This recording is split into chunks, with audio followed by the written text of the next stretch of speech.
laureate is telling us now, is it right? But they have been invited to the meeting and somebody paid for it, and so I think science is about making what kind mistakes. what kind of rules you have for participants? Can they actually blog, make pictures, and yeah, all? sure. This is encouraged. Yeah. Okay. Maybe what you need then is a FAQ or some kind of pre-work, a do's and don'ts. Oh, Or, okay, that's a good one. You know, I mean, maybe people just need to see it in writing, Mhm. and instead of, you know, some kind of nebulous translation that I got it from somebody else, and I'm going to tell you kind of what you maybe sort of can do. Get it written down. People can refer to it. Yeah. With your hashtag as well. Yeah. I comment. And this pertains more to younger students, but I think you could probably adapt it to older students. Many years ago, I was involved in a mentoring program at the Kansas City Science Museum, which was called Science by Mail. And basically, you would take, you know, a scientist and you'd pair them up with a classroom. In my case, I had 4 classrooms. And I would send them letters, and they would do experiments, and they would write me back about their observations.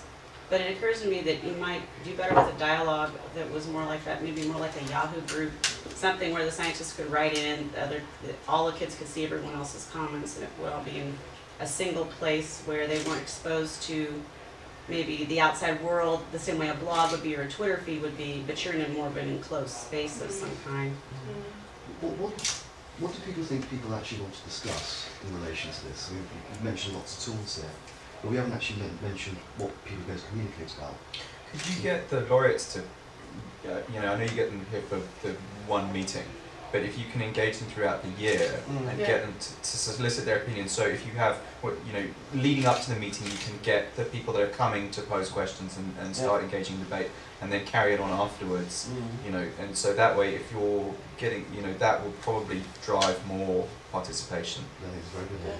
And the attraction is for the young people is access to the Nobel laureates and continue that access. You can find half a dozen willing to go on every week and maybe engage. Because that's the whole point of the thing. What does it mean? And that would be a huge draw. I mean, you know, if you get to, you know, Jim Watson asks me a question, I get to reply to him. That's what Simon does. Maybe we can show that. So we're just going to, this is something that we started last year, doing YouTube Q&As with the Nobel laureates. We did the first one in November with John Mather, who got the prize for discovering the echoes of the Big Bang. Is he asking the questions or is he answering? He's answering. We asked him if he wanted to do both, and he said that he'd rather have people ask him questions. So we got about 48 questions. For a live chat. And he answered them, very useful answers, as you'll see. But what was nice about it, we got the things I particularly appreciate about this is we got quite a range of people asking questions, from school kids to a retired cop who's sitting in his garage, and so yeah, so I'll let you play.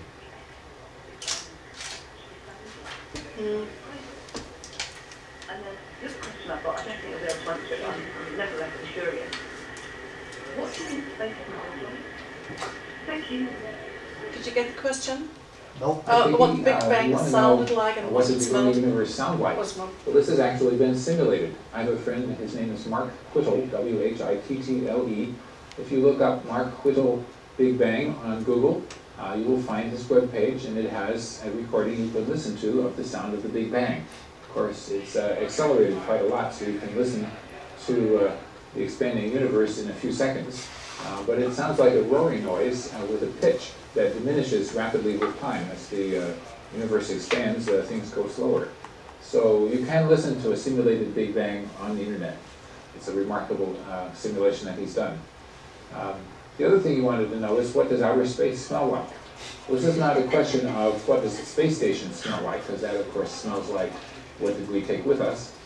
But if you want to know what is the outer space before stars and planets exist, smell like, then you would want to go to different places and find out what are the chemicals that are there.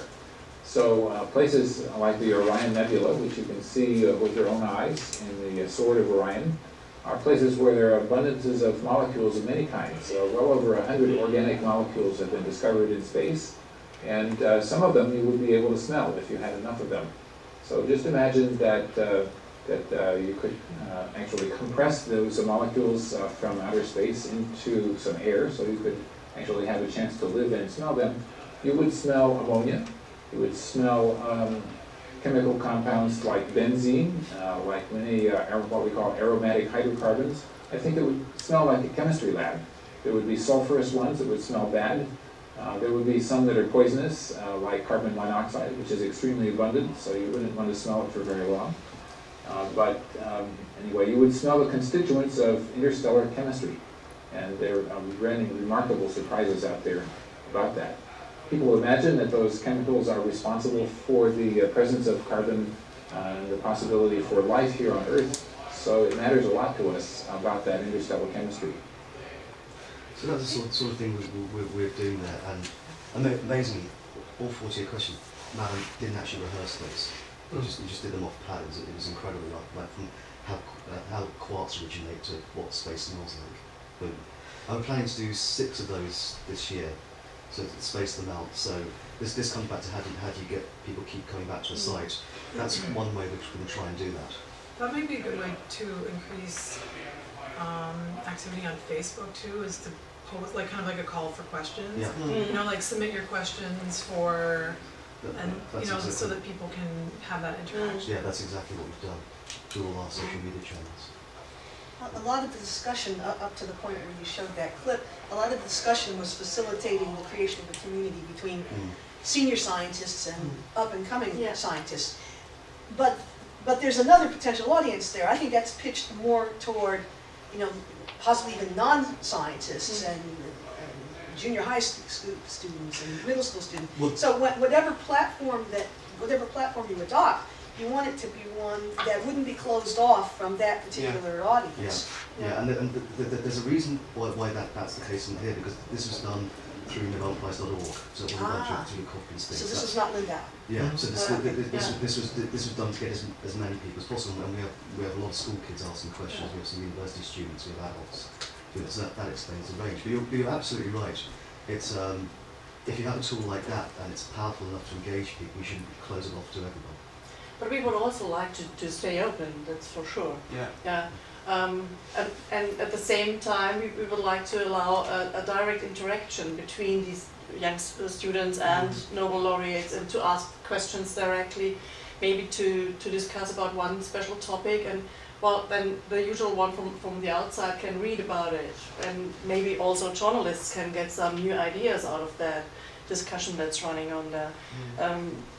Can you just, because there's a lot of interactions around questions and answers, and what about replicating actually quite a good idea of edge.org and actually having all of the laureates answer the same question? Yeah. Yeah, this is something that we were discussing a couple of days ago. Yeah, I mean, it's a great idea. In short. Just to add one more thing to this YouTube thing. One other element of interaction that's there, it's not quite obvious from that page, is that when the questions were posted and when the answers were posted, there was a lot of comments appearing with lots of the questions. Of course, not all the comments were valuable, but there were people talking about the beginning of time, there were people talking about what Big Bang Theory actually is. And that was a level of engagement that I wasn't necessarily expecting from that, but it still occurred.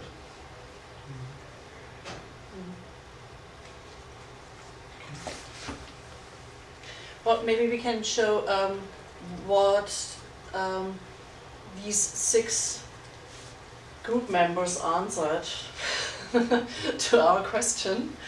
Well, the first is, all of them said, yes, we want more contact and exchange between the science generations. And one said that it's really necessary to have networks also beyond the alumni networks of the universities, because they are very, very close, and what really makes it special is the international part of the meeting, and that you get in contact with people all around the world, which gives you more opportunities, especially that one from developing countries, that they have a chance to get in contact with a PhD in Harvard, and maybe they get an invitation to work there later, and that's very necessary for them. And also one point is that they are from all different kind of levels. They are young students which are just beginning with their research and learning some in one field, and they are the